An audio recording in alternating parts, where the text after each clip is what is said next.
कर रहे हैं तो उनका मामला है, हम तो सिर्फ अपने बारे में बात करेंगे ना। तो सब बात मीडिया से शेयर की जाए, इसकी कोई जरूरत तो है नहीं। अमित शाह से मुलाकात हुई थी, उसके बाद एनडीए में ही जाएंगे, तो तय ही है।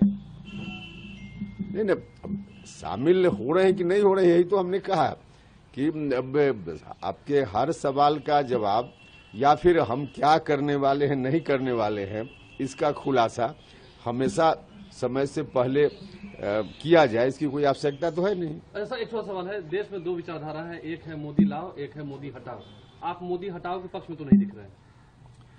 भैया हमने तो कहा है कि नरेंद्र मोदी जी का कोई विकल्प 2024 तक तो नहीं है, क्योंकि उनके मुकाबले जो लोग हैं, पहलवान के खिलाफ दूसरा पहलवान अगर थोड़ा भी उस मुकाबला में दिखे तो कोई उम्मीद कर सकता है कि लड़ाई हो सकती है, लेकिन बहुत इतना का अंतर है कि कहीं कोई लड़ाई की स्थिति बनने ही नहीं वाली है।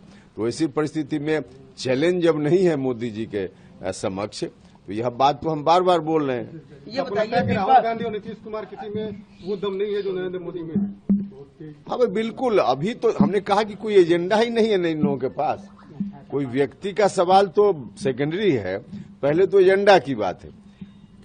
मोदी जी का जो एजेंडा है उसकी कोई आलोचना करे या प्रशंसा करे है विषय, लेकिन इन लोगों के पास तो कोई एजेंडा ही नहीं न है। जनता के सामने जब तक वैकल्पिक एजेंडा, ठोस एजेंडा लेकर कोई विपक्ष बात न करे तो फिर कहां से उस पर जनता का ध्यान ही नहीं जाएगा और चुनाव में कोई इशू ही नहीं बन पाएगा। मोदी के टक्कर में कोई दूर तक नहीं दिख रहा है। बिल्कुल, हमने कहा ना कि 2024 में कोई चुनौती नहीं है। बीजेपी के नेता की जिस तरह से लाठीचार्ज में मौत हो गई, लगातार सरकार जो है लगातार करेगी, जांच हो रही है, लेकिन बीजेपी के लोग कह रहे हैं कि न्यायिक जांच हो, दूध का दूध पानी का पानी हो जाए। क्या आपको लगता है कि देखिए, निश्चित रूप से अगर प्रभावित पक्ष को भरोसा नहीं है किसी जांच एजेंसी के ऊपर तो उस पर ध्यान जरूर दिया जाना चाहिए। देखिए, न्याय सिर्फ हो ही नहीं, न्याय होता हुआ भी दिखे, यह भी आवश्यक होता है, क्योंकि लोगों का भरोसा होगा तभी तो न्याय की व्यवस्था ठीक से चल पाएगी। तो इसलिए अगर संबंधित पक्ष को लगता है कि इससे न्याय नहीं मिलना है तो जो लोग चाहते हैं उसके आधार पर सरकार को ध्यान देकर के और निष्पक्षता के साथ जांच हो जाए, जनता के बीच आ जाए, इसकी आवश्यकता है।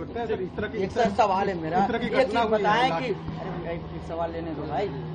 एक सवाल है कि अब नीतीश कुमार को संयोजक बनाने की बात हो रही थी, लेकिन अब सोनिया गांधी की एंट्री हो गई है। अब तमाम दल कह रहे हैं कि सोनिया के नेतृत्व में होना चाहिए, तो नीतीश जी का क्या?